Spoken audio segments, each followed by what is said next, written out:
Hari ini boleh Engkau bawa kami kembali di tempat ini, untuk kami boleh menikmati hadirat dan lawatan-Mu dalam ibadah dan persekutuan kami pada pagi hari ini. Bapa, mari berkati setiap kami. Dengan Roh Kudus-Mu berkarya, lawati, pulihkan keadaan kami Tuhan. Kami butuh Tuhan. Kami tidak dapat berjalan sendiri. Kami tidak mampu Bapa. Oleh sebab itu mari Tuhan, berkati kami hari ini dengan kebenaran firman-Mu. Karena kami harus akui bahwa tanpa-Mu Tuhan, kami gagal. Kami tidak bisa berbuat apapun. Dan mari Tuhan berkati kami sekali lagi. Lengkapi sukacita kami dengan kebenaran firman-Mu. Karena kami tahu di dalam firman-Mu ada kekuatan dalam hidup kami. Baik, puji Tuhan, selamat pagi kita semua. Selamat pagi. Puji Tuhan. Saya tidak ragu akan pertolongan dan berkat serta penyertaan Tuhan bagi setiap kita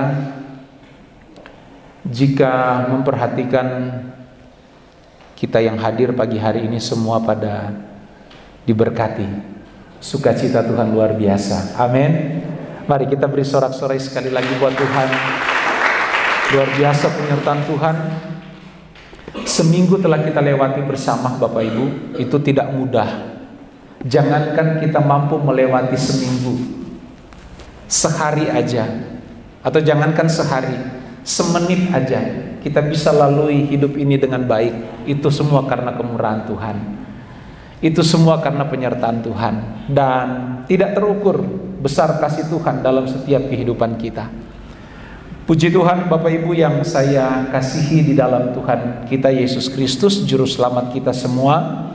Saya pagi hari ini mau menyampaikan suatu kebenaran firman Tuhan. Dan di mana mungkin minggu-minggu ke depan saya akan berbicara tentang kesempurnaan. Jadi khotbah saya beberapa minggu ke depan berbicara tentang kesempurnaan. Nah, untuk awal pagi hari ini saya akan mulai dengan satu hal, dengan sebuah pertanyaan yang coba saya bangun untuk kita persoalkan, untuk kita permasalahkan, untuk kita bahas dan pecahkan bersama hari ini. Pertanyaannya sederhana. Pertanyaannya demikian Bapak Ibu, dapatkah kita sempurna? Nah Bapak Ibu, dapatkah kita manusia yang selama hidup di dunia ini sempurna sampai pada akhirnya ketika kita menyelesaikan tugas kita atau hidup kita di dunia? Dapatkah kita sempurna? Siapa yang bisa jawab? Ada yang bisa jawab? Pak Ming bisa jawab? Dapat atau tidak? Nggak bisa jawab katanya Pak Ming. Pak Denny bisa jawab? Nggak bisa jawab. Siapa yang bisa jawab? Om Joko? Dapat. Selain Om Joko, siapa lagi yang bisa jawab? Robin? Robin masih bingung, tunggu. Bapak Ibu, jika pertanyaan ini dilontarkan, akan ada dua versi jawaban yang akan muncul. Dapat, seperti Om Joko tadi jawab, dan ada yang bilang nggak mungkin Om. Dan saya harus ngomong apa adanya bahwa pertanyaan yang barusan saya lontarkan untuk kita persoalkan bukan saja suatu pertanyaan yang baru muncul hari-hari ini. Pertanyaan ini sudah muncul berabad-abad yang lalu dan menjadi perdebatan seru, pembahasan yang cukup seru di kalangan pengajar-pengajar Kristen, di kalangan teolog-teolog Kristen, bahkan di kalangan jemaat Tuhan ketika berbincang tentang topik ini. Artinya bahwa permasalahan ini sudah ada di tengah-tengah kita. Sudah ada di tengah-tengah kita. Dan mungkin juga di antara kita hari ini, mungkin ada yang berkata dapat sempurna Om, seperti Mas Joko tadi. Atau ada juga yang berkata, nggak mungkin Om, nggak mungkin bisa sempurna Om. Tapi Bapak Ibu, saya mau bawa kita, saya mau ngomong begini, tahan dulu ya jawaban saudara, simpan dulu jawaban saudara. Baik saudara yang ngomong dapat, ataupun yang ngomong nggak mungkin atau tidak dapat sempurna, tahan dulu. Artinya begini Bapak Ibu, kita harus kembali melihat apa kata Alkitab, bukan apa kata teolog. Sekalipun mereka teolog loh Bapak Ibu, tapi jangan langsung telan terima apa yang menjadi argumen, apa yang menjadi pemahaman. Kalau tidak sesuai dengan firman Tuhan, ditolak. Nah Bapak Ibu, banyak orang di luar sana membangun pola pikirnya begini. Begitu banyak orang Kristen hari-hari ini yang berkata bahwa tidak mungkin hidup sempurna. Dengan membangun argumen, dengan membangun alasan, memiliki alasan yang pertama, oh mana mungkin kita hidup sempurna sedangkan kita ada di tengah-tengah dunia yang rusak.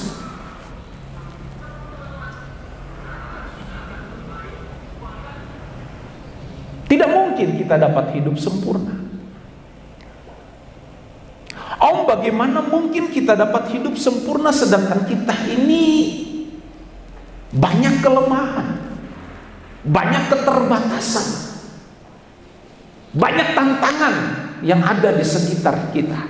Dapatkah kita hidup sempurna Om? Tidak mungkin Om, tidak mungkin. Nah, hal-hal ini yang sering dibangun atau dimunculkan oleh banyak orang Kristen yang memiliki pendapat bahwa tidak mungkin seseorang selama dia hidup di dunia ini mampu hidup sempurna. Tapi Bapak Ibu, saya mau ngomong begini, jika kita membangun pola pikir seperti itu, kita membangun pola pikir bahwa kita tidak mungkin hidup sempurna, saya mau mempermasalahkan juga satu hal. Apakah Tuhan tidak sanggup membuat kita hidup sempurna? Apakah memang demikian di dalam Tuhan? Kita tidak mampu mencapai kesempurnaan. Kan itu kan persoalannya. Bahkan saya bisa katakan pagi hari ini bahwa orang Kristen ataupun hamba Tuhan, karena tidak sedikit juga hamba Tuhan, pengajar-pengajar Kristen yang berkata bahwa tidak mungkin hidup sempurna selama kita masih ada di tengah-tengah dunia ini. Apakah memang demikian? Bapak Ibu, saya rasa bahwa saya tidak terlalu berlebihan jika saya katakan bahwa jika kita membangun pola pikir seperti itu, bahwa tidak mungkin kita hidup sempurna, saya bisa katakan bahwa kita sedang membatasi cara kerja Tuhan, atau kita sedang membangun mental kita di mana kita memiliki mental block yang tidak mau untuk melibatkan bahwa Tuhan sanggup melakukan segala perkara dalam hidup kita. Bapak Ibu, bukankah ini suatu pola berpikir yang sangat berbahaya jika kita menanamkan atau memiliki paham bahwa kita nggak mungkin hidup sempurna? Nah, saya mau mempersoalkan dulu begini, tentang banyak argumen atau jawaban bahwa kita nggak mungkin sempurna Om, karena kita masih hidup di dunia, kita penuh kelemahan, kita penuh keterbatasan. Sekarang kita mempermasalahkan, tentang kelemahan dan keterbatasan. Kelemahan dan keterbatasan yang dimaksud apa? Iya kan? Dalam hal apa keterbatasan dan kelemahan yang mungkin kita katakan, kita nggak mungkin hidup sempurna. Om, saya masih mudah tergoda. Oke. Om, saya masih banyak salah dan dosa. Oke. Tapi apakah keterbatasan itu tidak ada solusinya? Apakah persoalan-persoalan itu tidak ada jalan keluarnya? Saya masih lemah, Om, saya masih berdosa, Om, saya masih banyak salah, Om. Apakah itu tidak punya solusi di dalam Tuhan?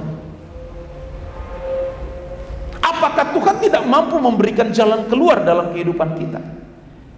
Jika kita selalu membangun argumen, memiliki alasan, enggak mungkin hidup sempurna karena saya masih begini, saya masih begini, saya masih begini. Pertanyaan saya, apakah tidak ada jalan keluar?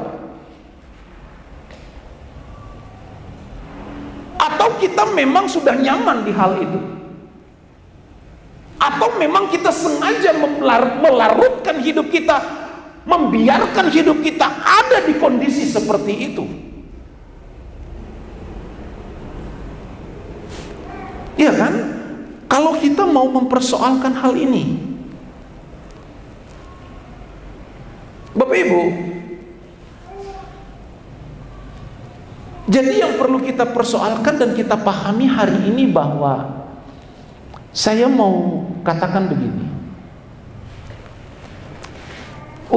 Untuk siapa firman itu diberikan?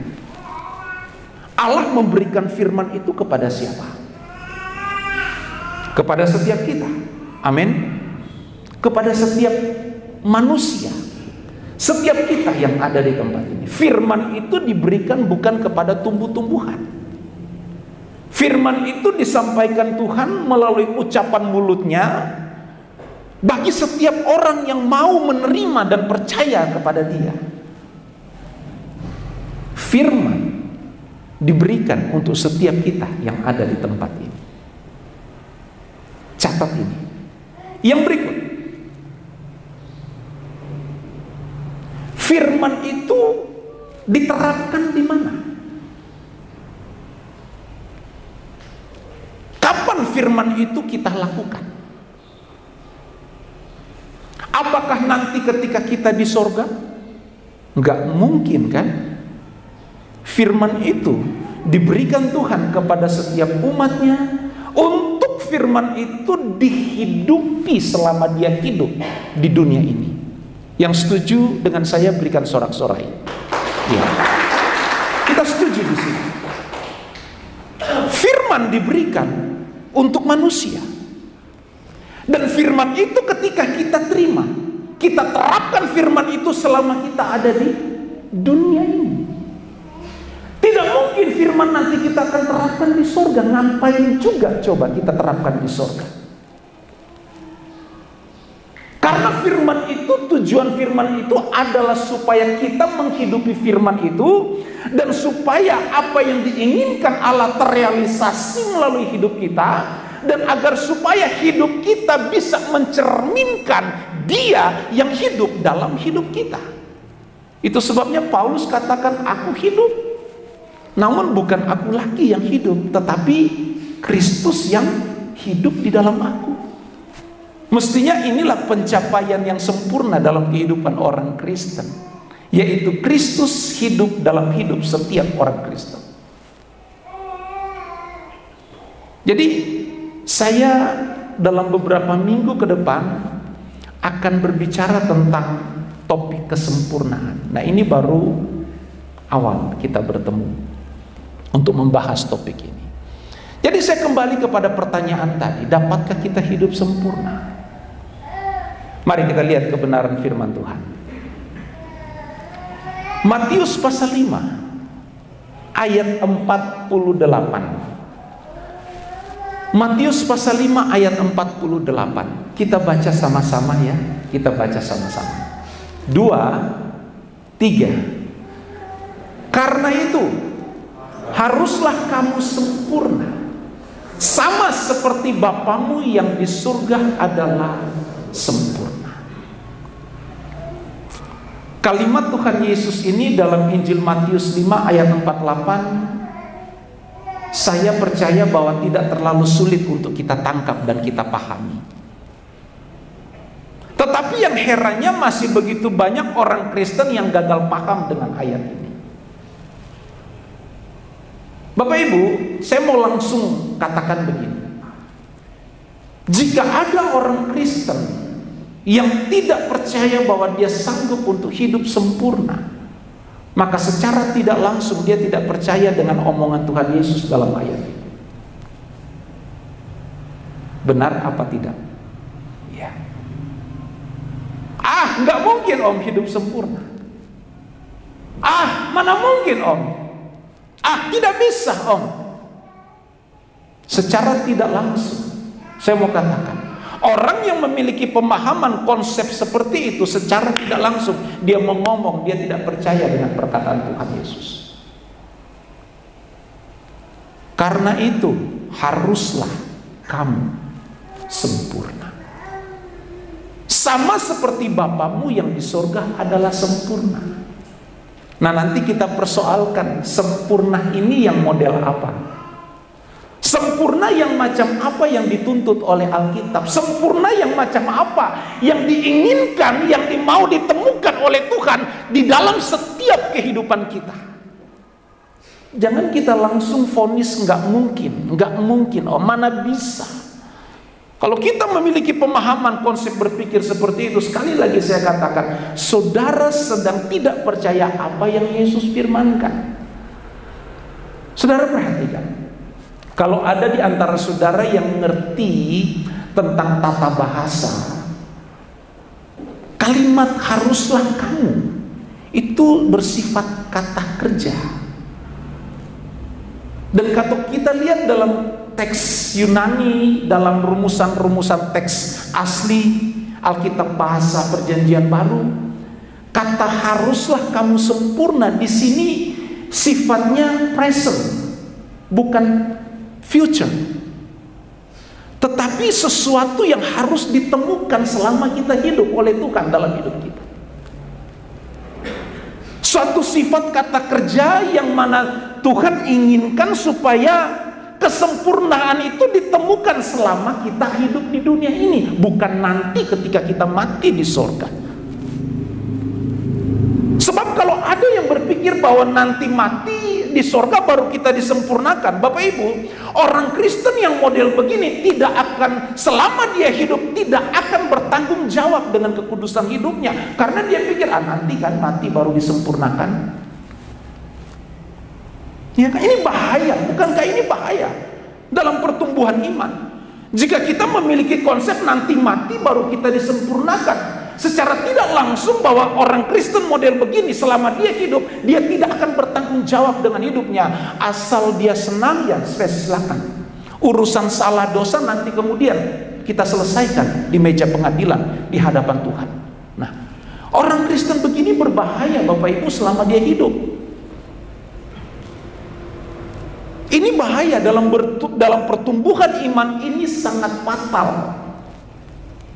Karena pasti otomatis orang Kristen yang membangun konsep berpikir begini tidak ada semangat untuk dia membawa hidupnya sungguh-sungguh dan berkenan di hadapan Tuhan selama dia hidup. Karena dia pikir, nanti aja setelah mati saya selesai, Tuhan akan sempurnakan segala kehidupan saya. Tidak mungkin seperti itu. Ingat, firman diberikan untuk kita umatnya, dan firman itu harus diterapkan selama kita hidup. Selama kita hidup di dunia, inilah saatnya kita menerapkan firman. Inilah saatnya kita menghidupi firman itu.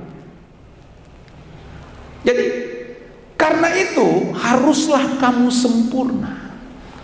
Kita persoalkan kata haruslah kamu. Ini kalimat perintah, kata kerja, present, yaitu Tuhan mau melihat bahwa kesempurnaan itu akan kita capai atau Tuhan temukan di dalam kehidupan kita selama kita hidup di dunia. Kalau sudah mati nggak ada urusan lagi dengan sempurna atau tidak. Ketika Ketika kita mati dalam kondisi tidak sempurna, maka itu akan menjadi tanggung jawab kita nanti. Ketika Allah datang, Tuhan datang sebagai hakim yang adil. Dan jika kita mati di dalam kesempurnaan, di dalam keberkenanan akan Tuhan, maka ketika Tuhan datang, maka Tuhan gak mungkin salah mengadili kita. Tuhan gak mungkin salah memvonis kita. Gak mungkin. Kalau gembala bisa saja keliru, salah dalam menilai, dalam melihat saudara, pasti banyak kekurangan. Tapi kalau Tuhan gak mungkin salah menempatkan seseorang, gak mungkin keliru dalam menjatuhkan hukuman, gak mungkin keliru. Jadi sekali lagi, ini perkataan Tuhan Yesus loh.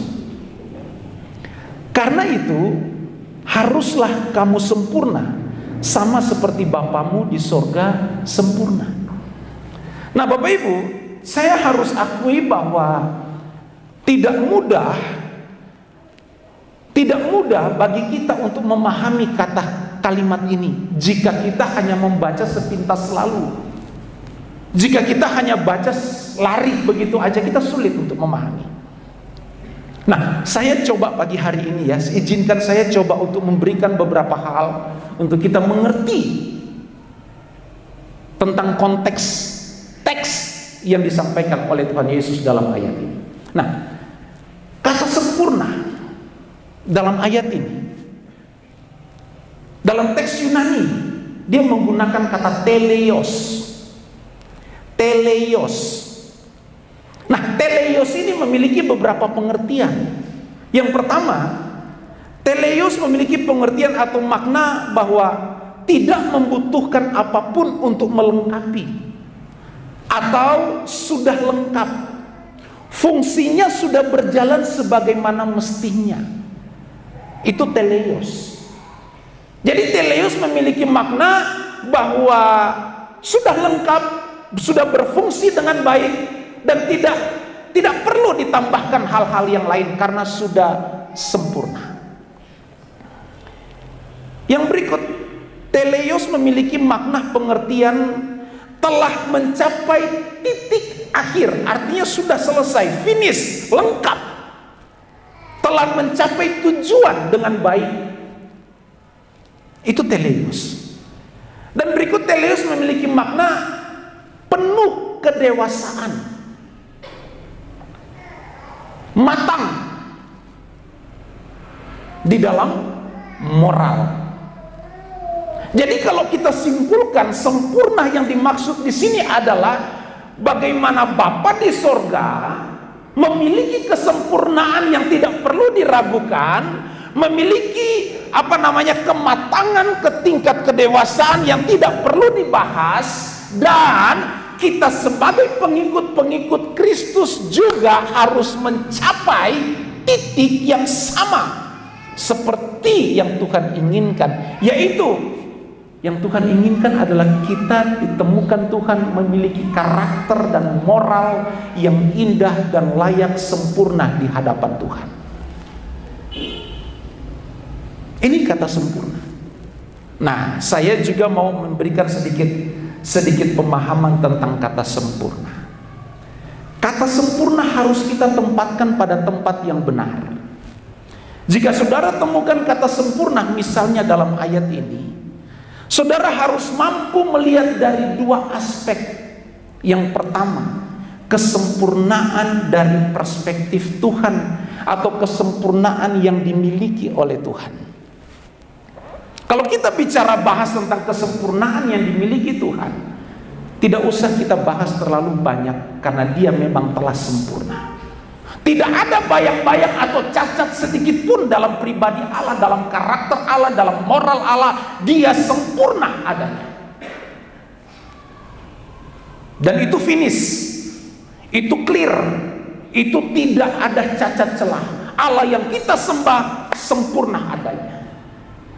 Yang pertama itu. Yang kedua, kesempurnaan di dalam sisi Tuhan, dari sisi Tuhan kita harus melihatnya begini. Allah yang kita sembah, dia adalah Allah yang sempurna dalam kemahatauannya. Amin.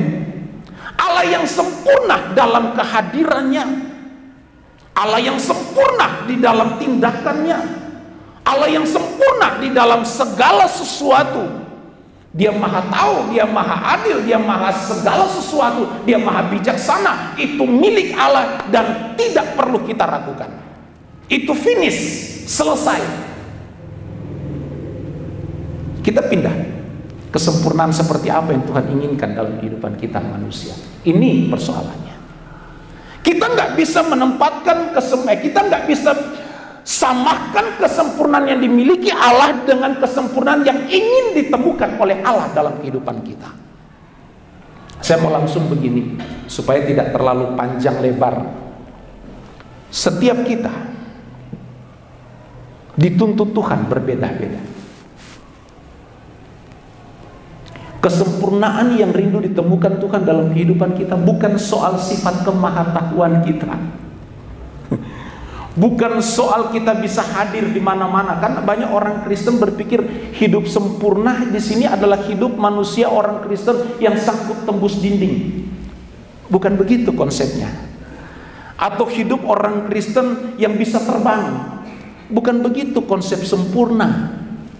Kalau konsep sempurna yang saudara maksud seperti itu adalah pemikiran-pemikiran orang Kristen yang mistik. Orang Kristen yang menggabungkan iman dengan pemahaman-pemahaman cerita-cerita nenek moyang. Bukan seperti itu konsep sempurna yang Tuhan inginkan. Konsep sempurna, hal sempurna yang Tuhan inginkan adalah dia temukan dalam hidup kita adalah bagaimana moral dan karakter kita itu sama seperti yang dia rindukan, dia temukan dalam hidup kita.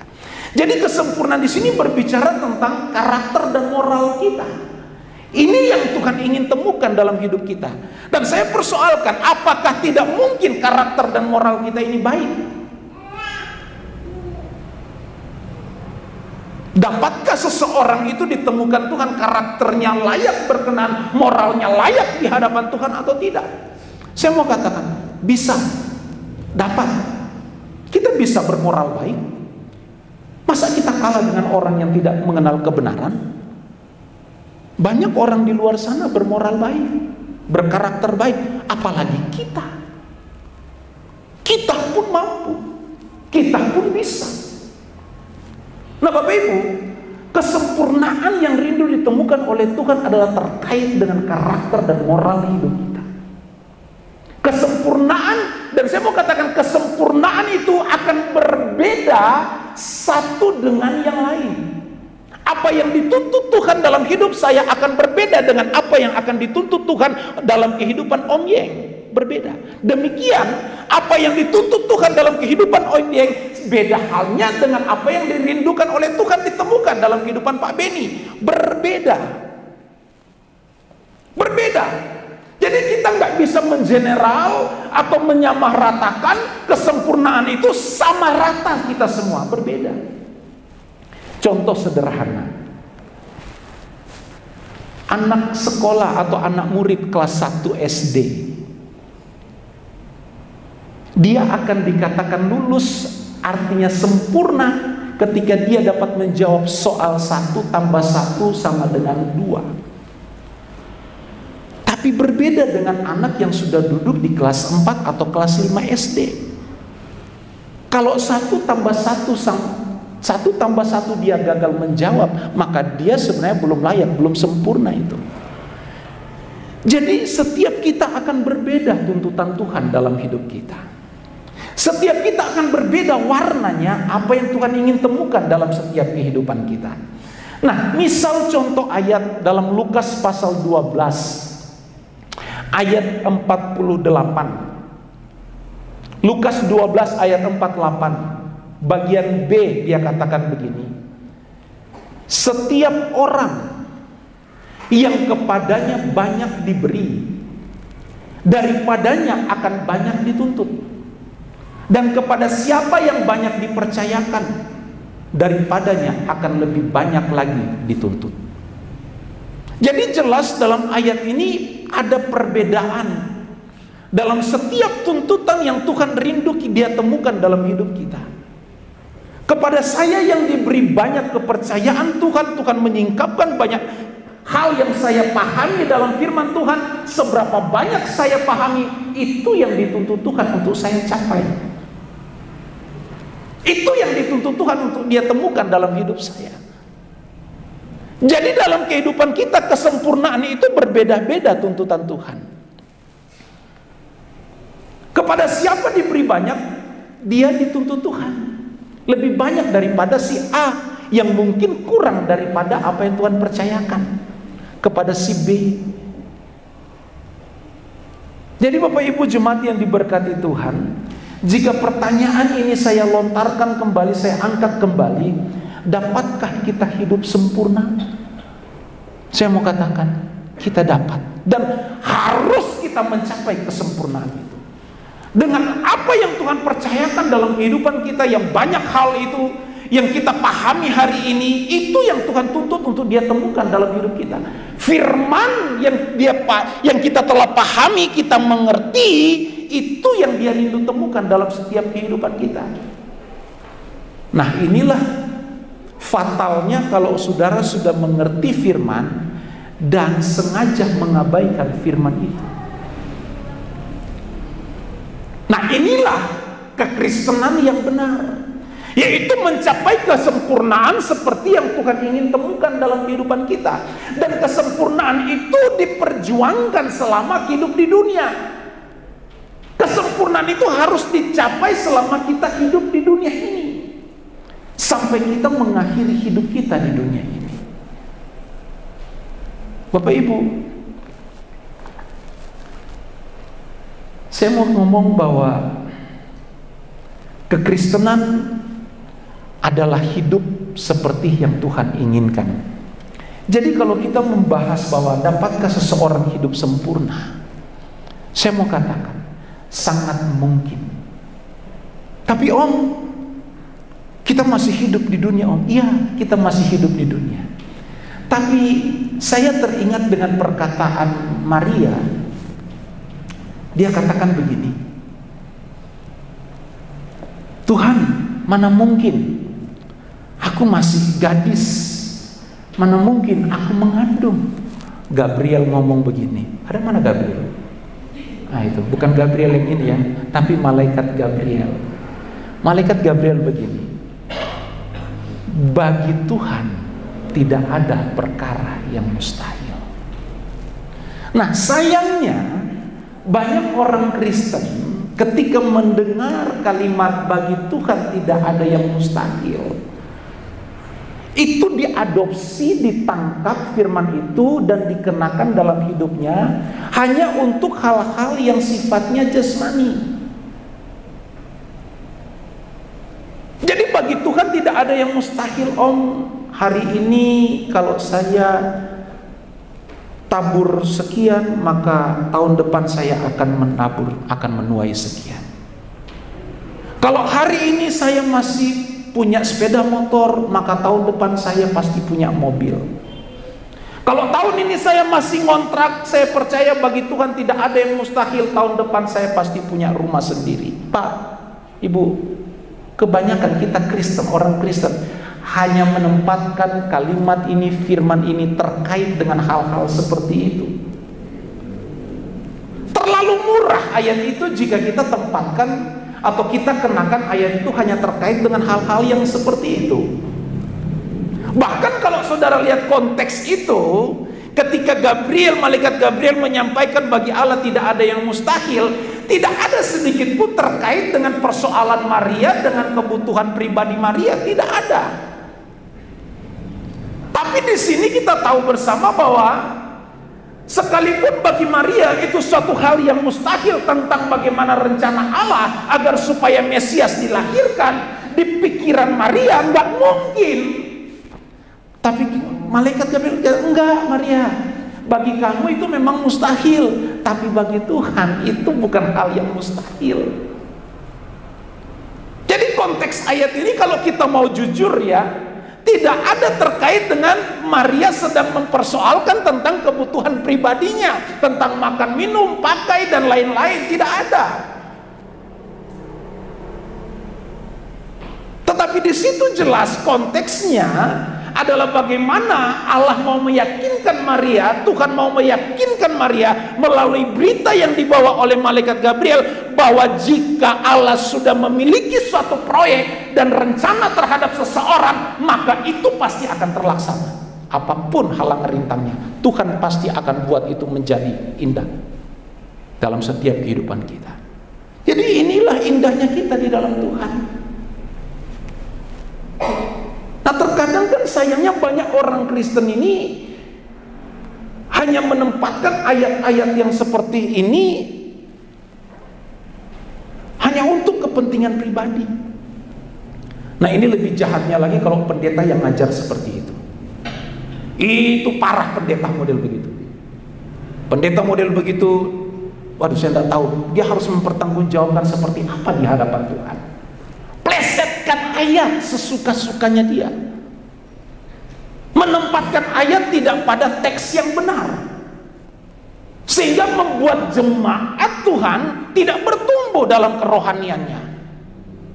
Baik pendeta sama jemaat sama, semua materialistis habis. Nah, ini kan tanggung jawab sebagai hamba Tuhan, haruslah benar di hadapan Tuhan. Maka dari itu akan sangat berbahaya jika kita gagal paham tentang teks-teks dalam Alkitab. Bapak Ibu, jadi kalau kita bicara kesempurnaan yang dimiliki Tuhan beda dengan kesempurnaan kita. Dan kita dituntut Tuhan sempurna itu berbeda-beda satu dengan yang lain.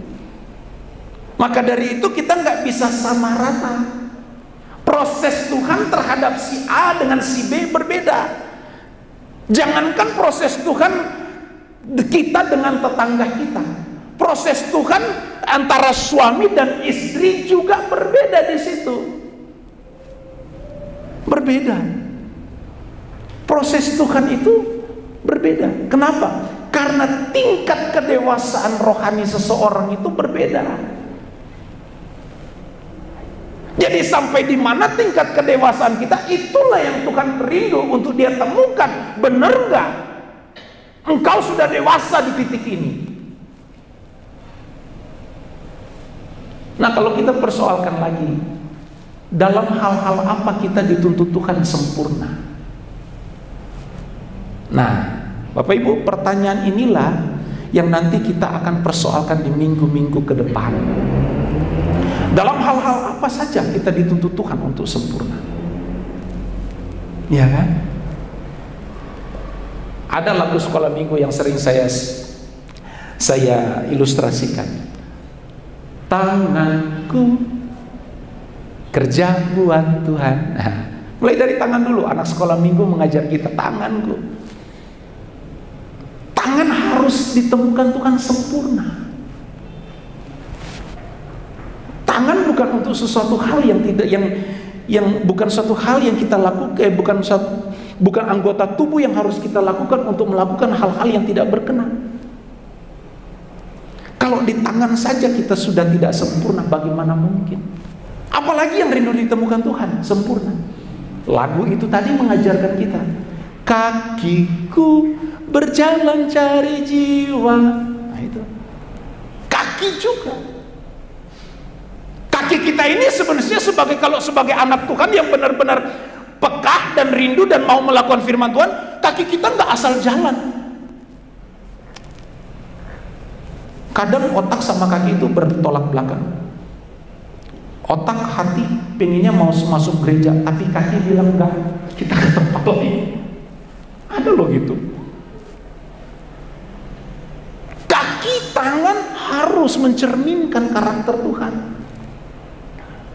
Apalagi Paulus pernah ngomong gini, pikirkanlah semua hal yang manis, semua hal yang enak didengar, semua hal yang indah, dan banyak hal lain.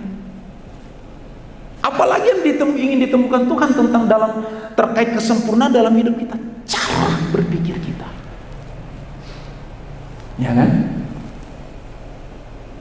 Nah, kalau kita sudah masuk poin-poin begini, dosa itu disingkapkan, hal yang tidak benar itu dibukakan, Apalagi yang ingin ditemukan Tuhan sempurna dalam hidup kita, mata kita misalnya. Misalnya contoh,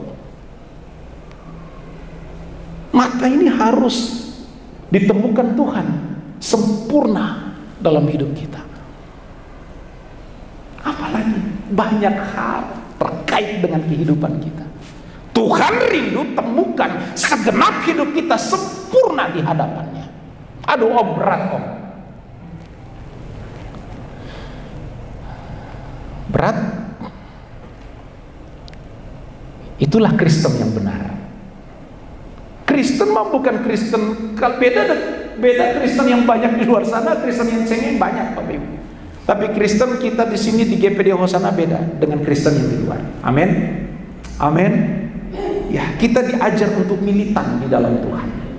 Kita diajar untuk memiliki karakter Tuhan yang militan, yang radikal. Bukan dalam konteks negatif, tapi radikal untuk menghidupi karakter Tuhan dalam hidup kita. Radikal dalam memiliki pola berpikir sama seperti Tuhan. Militan dalam segala tindakan kita untuk menyenangkan hati Tuhan. Dan itu harus dimulai dari mimbar ini. Kalau dari mimbar udah gagal, ke bawah terus sampai ke sana pun amburadul. Jadi Bapak Ibu berdoa buat saya. Terus biar Tuhan kasih kesehatan, kekuatan. Dan Tuhan bukakan, singkapkan rahasia-rahasia firman Tuhan. Selalu ketika ada suatu hal yang baru yang Tuhan singkapkan, saya selalu bawa firman itu untuk saya jadikan cermin pribadi saya sebagai hamba Tuhan. Jujur, mungkin kita punya pemikiran yang sama. Ketika firman Tuhan itu disingkapkan, saya selalu ngomong gini, Tuhan, wih berat ya ternyata. Berat ternyata. Tapi itulah yang Tuhan inginkan. Itu yang Tuhan inginkan temukan dalam kehidupan kita. Tapi om, apakah kita mampu? Apakah kita dapat sempurna om? Ayo, jangan saya hanya ngomong dapat tapi tidak ada bukti firman Tuhan. Itu kan konyol namanya. Ayo mari kita lihat bukti firman Tuhan. Dapat atau tidak? Mari kita lihat kebenaran firman Tuhan. Firman Tuhan ngomong begini Bapak Ibu. Roma pasal 1 ayatnya yang ke-16. Demikian Paulus ngomong begini. Sebab aku mempunyai keyakinan yang kokoh dalam Injil. Karena Injil adalah kekuatan Allah yang menyelamatkan setiap orang yang percaya. Pertama-tama orang Yahudi, tetapi juga orang Yunani. Apa yang saya mau ngomong di sini? Dapatkah kita hidup sempurna? Dalam kesempurnaan terkait dengan karakter dan moral kita. Bukan sempurna di mana kita bisa tembus dinding dan bisa terbang, jauhkan pikiran-pikiran mistik seperti itu, atau sempurna seperti Bapa Maha Tahu dan lain sebagainya. Bukan seperti itu. Tapi konteks sempurna yang ingin ditemukan Tuhan adalah bagaimana kita memiliki karakter yang berkenan, moral yang berkenan seperti yang ingin Tuhan temukan. Yang pertama, dapatkah kita sempurna? Paulus ngomong, sebab aku mempunyai keyakinan yang kokoh dalam Injil. Karena Injil adalah kekuatan Allah yang menyelamatkan. Saudara perhatikan pernyataan Paulus. Paulus yakin betul bahwa Injil sanggup menyelamatkan dia. Artinya ketika Paulus mengenakan Injil itu, hidupnya pasti berkenan, atau dengan kata lain sempurna di hadapan Tuhan. Jadi yang pertama, kenapa kita harus memiliki pemahaman bahwa tidak mungkin? Artinya bahwa kita sedang secara tidak langsung tidak mengakui perkataan Yesus. Tapi yang benar adalah kita mungkin mencapai titik sempurna karena Tuhan telah memberikan fasilitas. Apa? Injil. Injil ini adalah fasilitas yang Tuhan berikan dalam hidup kita untuk kita mencapai titik sempurna seperti yang Dia inginkan. Seberapa tinggi tingkat kedewasaan kita dalam kerohanian, sampai disitulah Tuhan ingin temukan tingkat kedewasaan atau buah yang ada dalam setiap kehidupan kita. Jadi apakah kita mampu hidup sempurna? Dapatkah kita hidup sempurna? Saya mau ngomong dari mimbar ini, dapat. Kenapa? Karena Tuhan sudah memberikan fasilitas di mana kita mampu untuk hidup sempurna. Apa? Injil.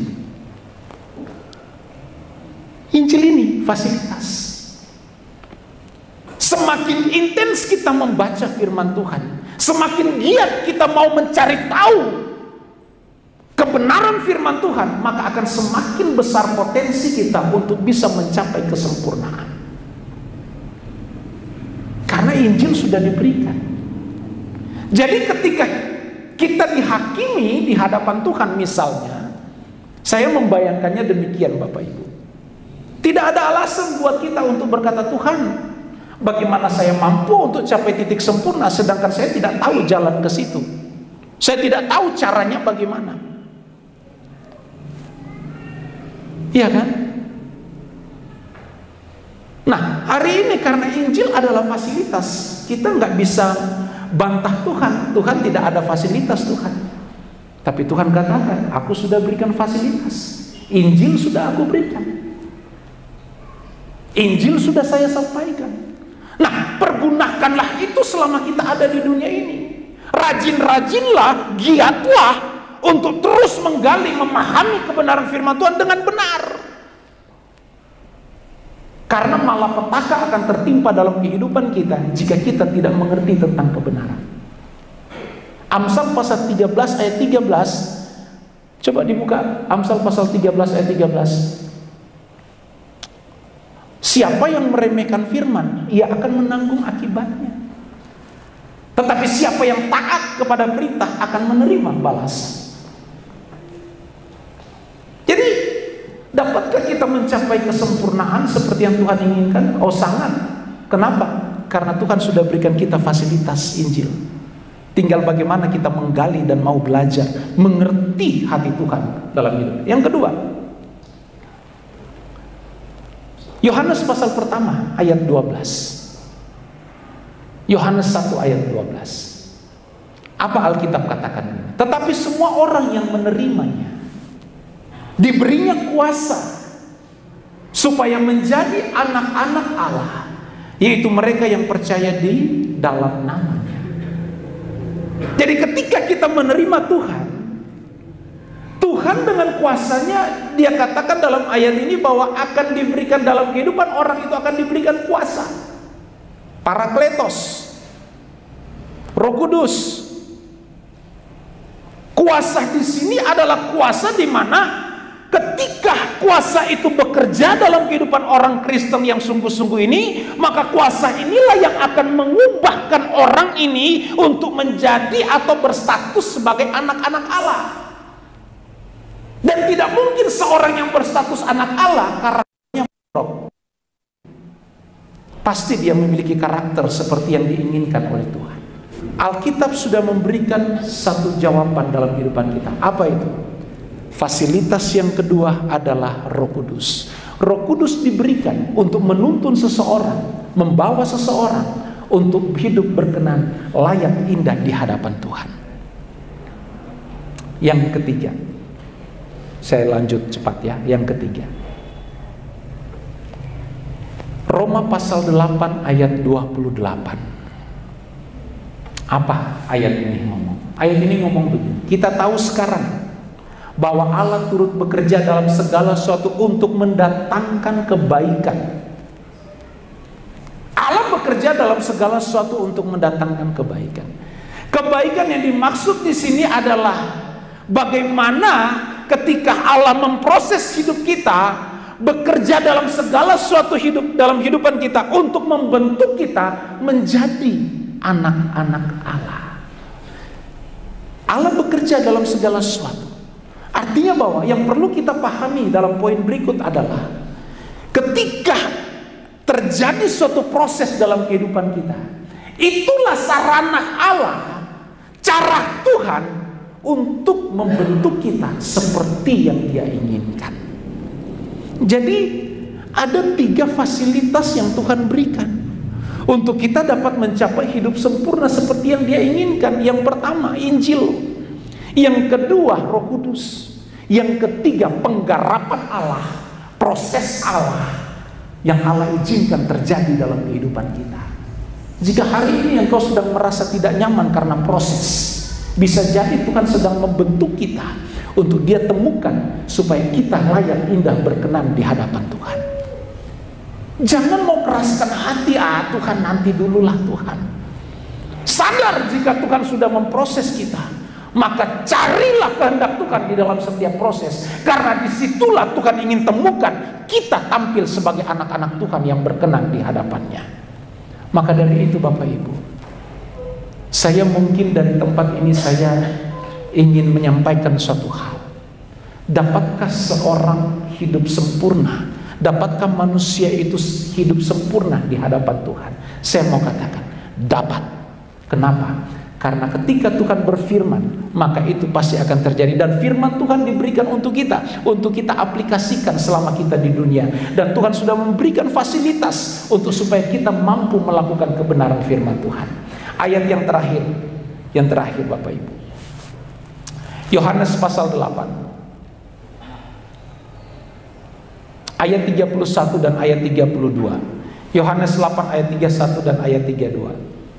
Kita baca sama-sama ayat ini. 2, 3. Maka katanya kepada orang-orang Yahudi yang percaya kepadanya, jikalau kamu tetap dalam firman-Ku, kamu benar-benar adalah murid-Ku. Ayat 32, 2, 3. Dan kamu akan mengetahui kebenaran, dan kebenaran itu akan memerdekakan kamu. Haleluya. Kita beri sorak-sorai bagi Tuhan. Milikilah kebenaran yang benar, milikilah kebenaran yang murni. Karena hanya dengan kita memiliki kebenaran yang benar dan murni, kita akan hidup seperti yang diinginkan Tuhan. Tidak ada yang mustahil bagi Tuhan. Tolong jangan dibatasi ayat ini dengan keinginan kita secara jasmani. Tapi ini lebih terkait bahwa tidak ada yang mustahil bagi Tuhan ketika kita rindu untuk hidup sempurna berkenan di hadapan Tuhan. Dengan kekuatan kita, gak mungkin kita mampu hidup sempurna. Gak mungkin, tidak bisa Bapak Ibu. Dengan kekuatan kita, kita tidak mungkin mencapai hidup kesempurnaan di dalam Tuhan. Tetapi dengan Tuhan, kita mampu mencapai hidup sempurna itu. Jadi jangan andalkan kekuatan, jangan andalkan kekuatan kita, tapi andalkan kekuatan Tuhan semata. Tuhan Yesus